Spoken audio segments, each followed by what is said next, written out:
Forward and futures contracts share many common characteristics.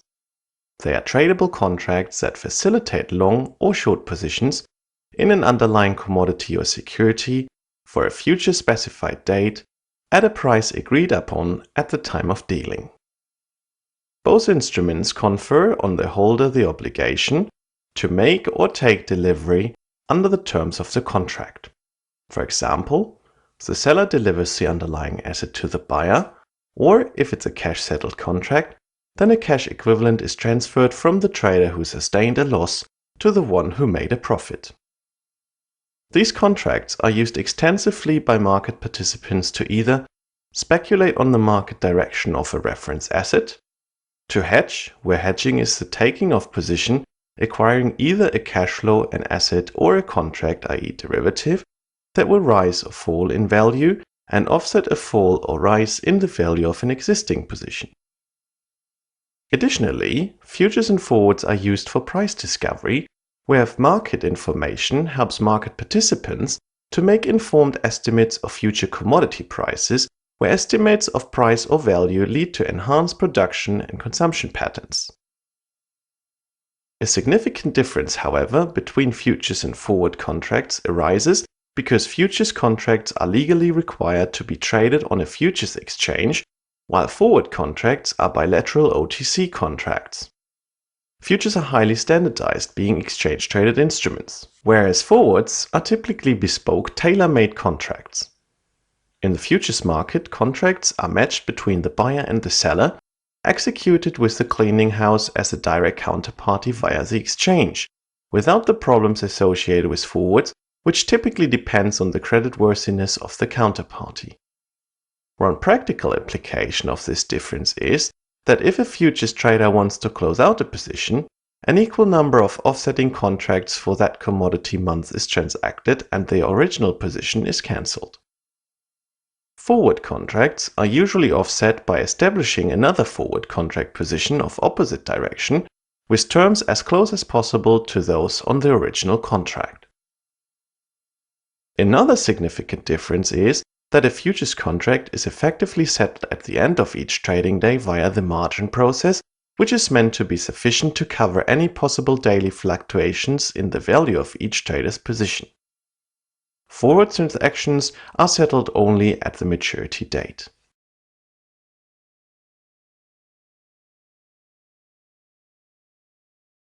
So, is there a difference between the spot price and the futures price?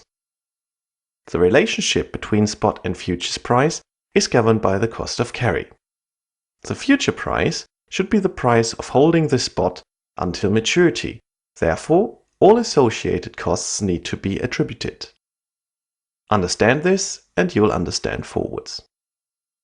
A positive cost of carry means that forward and future prices are higher than spot prices, and in such a case, forward prices are said to be in contango. A negative cost of carry means that forward and future prices are said to be in backwardation. The difference between the futures and the spot price is referred to as the basis. A contract that trades at its full cost of carry is said to be trading at fair value. But is that always the case? No. Simple supply and demand dynamics, fear and greed, may push the contract value below fair value, therefore said to be trading at a discount, or above fair value, and therefore expensively at a premium to its basis. Arbitrage between the spot and forward prices will bring the contracts back to fair value. Although the basis may be consistent over time, in certain situations it may fluctuate considerably, and the basis risk concerns the risk associated with unexpected changes in the basis between the time a hedge is placed and the time that it is lifted. Unfortunately, hedging cannot eliminate basis risk. So what factors affect the basis? Factors that increase the basis are: first, the cost of carry components such as interest costs, storage costs, and transportation costs between the location and the futures delivery point. Second, known positive cash flows generated by the underlying asset of the futures contract. And third, positive convexity correction, as for example for Eurodollar futures. The convexity is positive in the case of negative correlation between the underlying of the futures contract and the interest rates. Factors that decreases the basis are: first, shortage of local supply on the spot market. Second, positive dividends paid by the underlying asset of the futures contract. And third, known positive cash flows generated by the underlying asset of the futures contract. Entering in a trade that speculates on the cost of carry is referred to as basis trading. It consists of taking the spread between the forward and futures contract and the spot asset. When basis trading, it is important to know how to compute the fair value of the contract. Long the basis means long futures and short the spot, while short the basis is exactly the opposite trade. In order to determine the forward price, one can analyze a series of transactions that would replicate the forward contract. Assuming the parameters shown on this slide, one would need to borrow money for 12 months at 4.577% and lend the same amount for 6 months at 4.35%. Then, at the end of the 6 months period, lend this money again at the forward 6 months rate, calculated to be 4.7013%, to have an amount at the end of the forward period that is equal to the amount required to repay the original 12 months loan. So what do forward rates measure? Forward interest rates are interest rates which are specified now for a loan or transaction that will occur at a specified future date. As with current interest rates, forward interest rates include a term structure which shows the different forward rates offered on transactions of different maturities. Forward rates are also known as implied forward rates. Why are forward rates important? Forward interest rates are a vital part of the forward rate agreements market and are important in making any investment decision that is sensitive to interest rates. For corporations, this might include investments or loans, while investors will commonly use forward interest rates to compare forwards and futures for investment potential. Forward rates are also needed when you want to calculate the interest earned between two periods.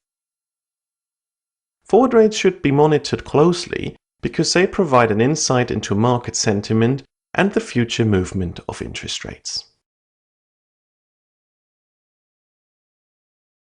Why are futures products so successful? Their success is due in part to their liquidity, which is driven by the fact that contracts are highly standardized. How is this achieved? All contracts typically specify the following: the underlying asset or instrument. This could be anything from a barrel of crude oil to a short-term interest rate. The standard settlement procedures, either cash or physical settlement. The amount and units of the underlying asset per contract. This can be the notional amount of bonds, a fixed number of barrels of oils, units in foreign currency, the notional amount of the deposit over which the short-term interest rate is traded, etc. The currency in which the futures contract is quoted.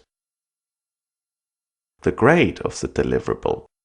In the case of bonds, this specifies which bonds can be delivered. In case of physical commodities, this specifies not only the quality of the underlying goods, but also the manner and location of delivery. For example, the NYMEX light sweet crude oil contract specifies the acceptable sulfur content and API-specific gravity, as well as the pricing point, i.e. the location where delivery must be made, the delivery months, and the last trading date. The daily margining of futures contracts eliminates much of the credit risk inherent in non-delivery or non-performance by obliging traders to update daily to the price of an equivalent forward purchased that particular day. This limits risk exposure to the final day's price action and not the gain or loss over the life of the contract. Furthermore, the daily future settlement failure risk is borne by the exchange rather than an individual party, further limiting the credit risk. To minimize credit risk to the exchange, traders must post an initial margin via a cash deposit or equivalent eligible security or a performance bond, typically 5 to 15% of the contract's value. This initial margin is regularly revised in line with current market volatility. Since a clearinghouse guarantees contractual performance, such that in the event of a counterparty default, the clearer assumes the risk of loss, traders are able to transact without the need to undergo credit due diligence on each and every counterparty. For most commodity contracts, a variation margin exists for those counterparties who are hedgers and have physical ownership of the covered commodity, or spread traders who have offsetting contracts balancing the position. The variation margin promotes efficiency since it removes the need to top up the margin accounts on a daily basis for small cash amounts. We mentioned earlier the significance of the basis and fair value of the contract. Let's have a deeper look into it. Would you enter a market order to sell the June FTSE 100 contract under the following scenario? At first glance, it does not seem such a great deal, since the futures is trading at 4,208, which is 46.12 index points below the spot reference index. However, one cannot judge if a fill at this futures price is good until one has calculated the fair value of the contract. Given the market information we can derive, the fair value at 4,198.49. This is calculated by taking the spot index value and multiplying it by 1 plus the difference between the relevant interest rate less the dividend yield for 188 days to expiry. The basis, the difference between fair value and the spot index, is therefore minus 55.63. The futures is trading at a premium to the fair value of 9.51 index points. Indeed, a fill at this level is good. Here, the theoretical and actual basis is clearly evidenced. But what has driven the futures price to trade away from fair value? In the short term, any basis deviation is likely to be driven by immediate supply and demand pressures.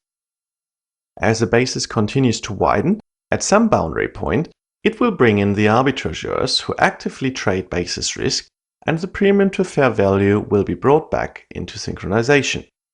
The arbitrage will entail the shorting the basis. This is achieved by selling the futures contract and buying the spot. But for equity indices, one cannot directly buy the spot since it is a hypothetical benchmark. Traders will need to go into the cash equity markets and buy a basket of stocks that represent the index.